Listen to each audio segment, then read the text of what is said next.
goes first overall? How many quarterbacks in the top 10? How far does Jalen Carter fall? And where does Bijan Robinson go?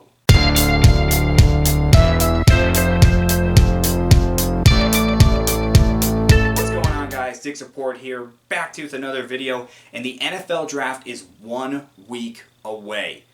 And of course, it's time for my mock draft. Picks 1 to 31, no trades, as always, and I'm just going to start off with the first overall pick and who the Carolinas traded up to take. We've had this debate for the last few weeks. Is it Bryce Young or CJ Stroud? When the Panthers made that trade, we were all thinking maybe they're going to go CJ Stroud because it fits the type of quarterback that Frank Reich has had during his time as a head coach back with Indianapolis. However, now that we're getting closer to the draft, it seems like Bryce Young is now expected to be the first overall pick, and that's who I'm going to take. Bryce Young, out of Alabama. Besides his size, his arm strength, his accuracy, his pocket awareness, his leadership, everything is A+. What he did at Alabama cannot be understated. So he's the first overall pick. Carolina has a new quarterback of the future.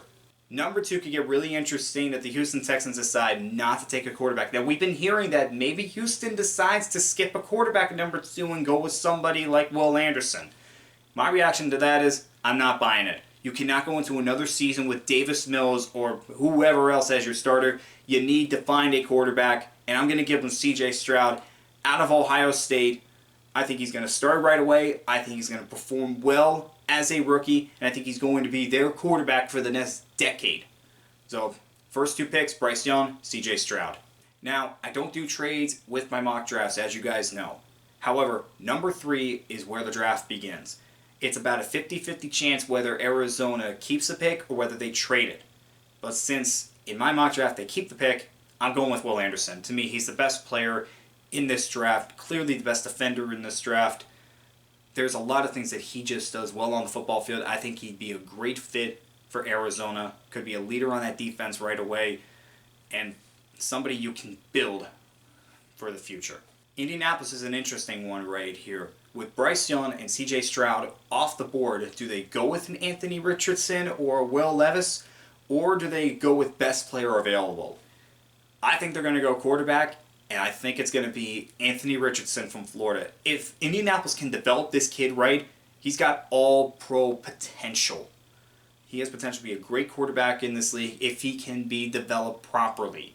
Next up is Seattle at number 5. And Seattle is not afraid to take a risk on a player. We all know they are not afraid to do that. And Jalen Carter, I think, could be the pick here for the Seattle Seahawks. Now, we all know the situation that's going on with him. The reckless driving that caused the deaths of 2 people. And it really has put into doubt where he's going to be picked. But as I said, Seattle's not afraid to take a risk on a player, especially a player that's as talented as Jalen Carter.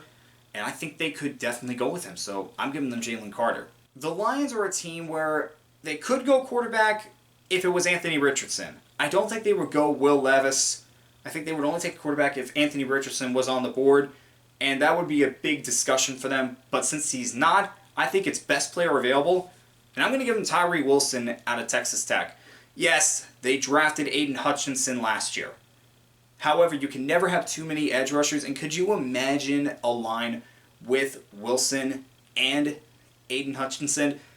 I mean, that could be a deadly duo for years to come in this league. Raiders are up next, and this is another one where do they go with a quarterback? Could they go with Will Levis? And I say they do. I'm going to give them Will Levis out of Kentucky. I know, they signed Jimmy Garoppolo, but how many times have we seen it where a team appears to be set with a veteran quarterback and they take somebody in the first round? We've seen that more times than we can count, and this could be another case of that. So the Raiders take the 4th quarterback off the board.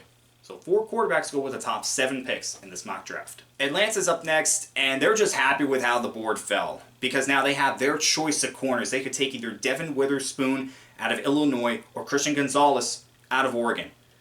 And to me, I think Devin Witherspoon is the best corner in this draft, so that's the pick for me. Devin Witherspoon out of Illinois goes to Atlanta, who really does need help in that secondary. This also worked out perfectly for the Bears because now they have their choice of offensive linemen. And to me, the best one is Peter Skorowski from Northwestern. Yes, we can have this debate about his short arms and whether he can be a left tackle in this league. However, what he did in college cannot be understated. He is the best offensive lineman in this draft. The Bears are going to figure out where he goes, whether it's left tackle, whether it's right tackle, maybe it's inside the guard. I don't know, but he's an immediate starter on that offensive line and gets protection for Justin Fields. The Eagles are a tough team to pick because this is a team that just went to the Super Bowl and they're picking 10th overall because of the trade that they did with the Saints last year. Now, could they go Bijan Robinson out of Texas? Of course. They could definitely go with Bijan Robinson. However, I don't think they will, if I'm being quite honest. I don't think they're going to go with Robinson. I could definitely see Lucas Van Ness being the pick here. That's who I gave them because they do need some more guys on the edge. Brandon Graham, he's not going to be there forever. You wonder how much longer he's going to play. And they could use another edge rusher. So I'm going to go with Lucas Van Ness out of Iowa. So that's my top 10. Tennessee is going to be one of those teams that is going to try to trade up for a quarterback. I think we all know it at this point. They need somebody for the future. However, they missed out on the quarterbacks, and again, there's just no trades here. But they are probably going to be one of the teams talking to Arizona come draft night if they're not already talking to them about a trade-up. But since they missed out on a quarterback, I'm going to give them an offensive tackle here. I'm giving them Paris Johnson out of Ohio State. They need another left tackle because they just cut Taylor Lewan. Paris Johnson, beautiful fit there. We'll start right away. The Texans are back on the clock. They took C.J. Stroud with the second overall pick. At number 12, they're going to get his target. Jackson Smith-Njigba is going to Houston. So we have Ohio State quarterback, Ohio State wide receiver. And Smith-Njigba is really the only guy that you can say guaranteed is going to be a first-round pick. Yes, he missed almost all of last season with an injury. However, what he did in 2021, that's something that just cannot be understated. Best receiver in this draft, and he's going to be a Houston Texan. Jets could be another team that tries to trade up for a quarterback. But in my mock draft, they missed out on a quarterback, so they go with offensive tackle, just like the Titans did. Darnell Wright out of Tennessee. Let's face it, Mekhi Becton struggled to stay healthy, and Dwayne Brown is not going to be the future at left tackle.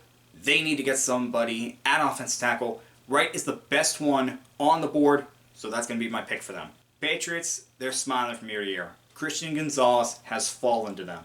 And they're just going to sprint to the podium with his name written on the card. Christian Gonzalez, cornerback out of Oregon, goes to the Patriots. Now, we all know the drama that's going on between the Packers and Aaron Rodgers, but we're not talking about that. We're talking about what they're going to do with the 15th overall pick. Well, they need pass catchers, both tight ends and wide receivers. And yeah, they don't take tight ends and wide receivers in the first round, but it's their biggest need. And Dalton Kincaid is the top tight end in this draft. That's what I'm going with. So Jordan Love gets a safety blanket.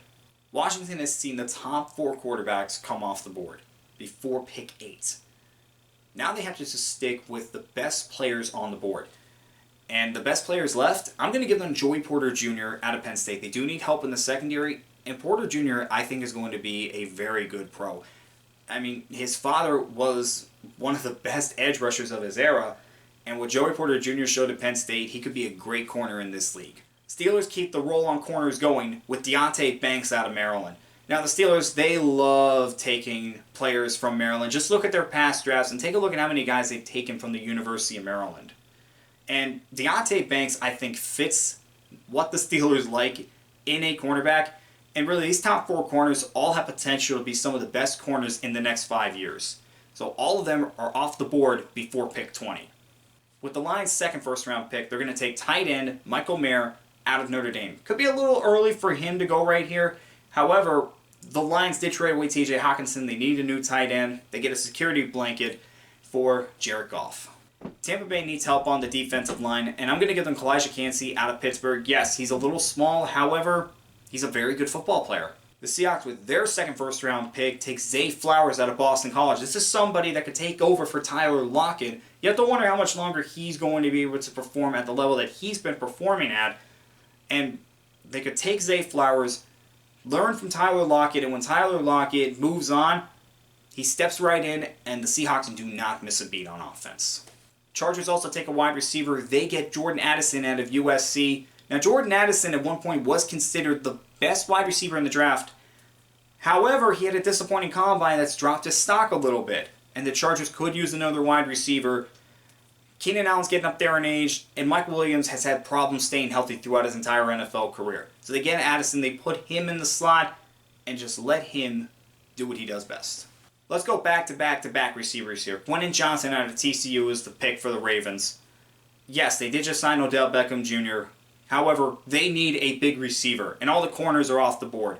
So Johnston, that's going to be the pick for me. Minnesota takes Brian Breezy out of Clemson, gets him up on the defensive line, a former #1 overall recruit that was limited by injuries and some personal things going on during his time at Clemson. But if he works out, Minnesota could be getting a great one right here. Trent Baalke loves taking very athletic guys, and nobody exemplifies that more than Nolan Smith out of Georgia. Yes, they took Trayvon Walker first overall last year. However, they did lose Arden Key in free agency, and you can never have too many edge rushers, and you're pairing a Georgia Bulldog with a Georgia Bulldog. And Nolan Smith, you can make the argument that he should be picked in the top 20. That this is a slide for him. So I'm going to go Nolan Smith to Jacksonville. Giants, meanwhile, get some safety help with Brian Branch out of Alabama. Now, there is a debate whether Brian Branch is going to be a corner or a safety, but this guy's just a football player. The Giants are going to figure out where to put him, and he'll make an immediate impact in that secondary. This is a tough one. Do they take Bijan Robinson? This is really a debate that the Cowboys might have if Robinson is there. However, I don't think that's going to happen. I'm giving them Mazi Smith out of Michigan. They need help on the defensive line as well. However, Bijan Robinson isn't waiting for too much longer. Buffalo takes him with a 27th overall pick. They get a top 10 prospect, 27th overall. And yeah, it's tough to say where Robinson's going to go because of the devaluation of the running back position. But this is about as low as he's going to go for me. The Buffalo needs help at running back, and they're going to get somebody that is going to take pressure off of Josh Allen and might be the offensive rookie of the year. Very high on Robinson, and I think this would be a great pick for the Bills. The Bengals' top needs are corner and tight end. At the cornerback position, you have Emmanuel Forbes from Mississippi State. At tight end, you have Darnell Washington out of Georgia. And I'm going to give them Forbes over Washington. Forbes just beats out Washington to be the Bengals pick here. And the Bengals get somebody that is going to help them out and help rebuild a secondary that lost 3 out of their 4 starters. Could the Saints take a quarterback? Yes, they could take Hayden Hooker out of Tennessee. I know they just signed Derek Carr, but I did just talk about this with Las Vegas. We've seen teams have veteran quarterbacks or sign a veteran quarterback and then take a rookie quarterback in the first round. But they also have to prepare for life without Cameron Jordan. He's starting to get up there in age, and you have to wonder how much longer is he going to be able to play. Myles Murphy out of Clemson has fallen, and that's going to be my pick for the Saints. Myles Murphy is going to New Orleans. Philadelphia goes best player available with their second first-round pick, and they take Osiris Torrance out of Florida. This is the best interior offensive lineman in this draft, and again, best player available, can't go wrong with that. And with the final pick in the first round, the Kansas City Chiefs take Will McDonald out of Iowa State. They have to replace Frank Clark, and you have to wonder if they're going to be able to re-sign Chris Jones, who's entering the final year of his contract. McDonald can combine with Karlaftis and could make an effective front for the Kansas City Chiefs on their road to repeat as champions. Alright guys, that was my mock for the 2023 NFL Draft. Let me know what you guys think down in the comments below, and don't forget to like this video and subscribe to the channel, and as always, I will see you guys next time.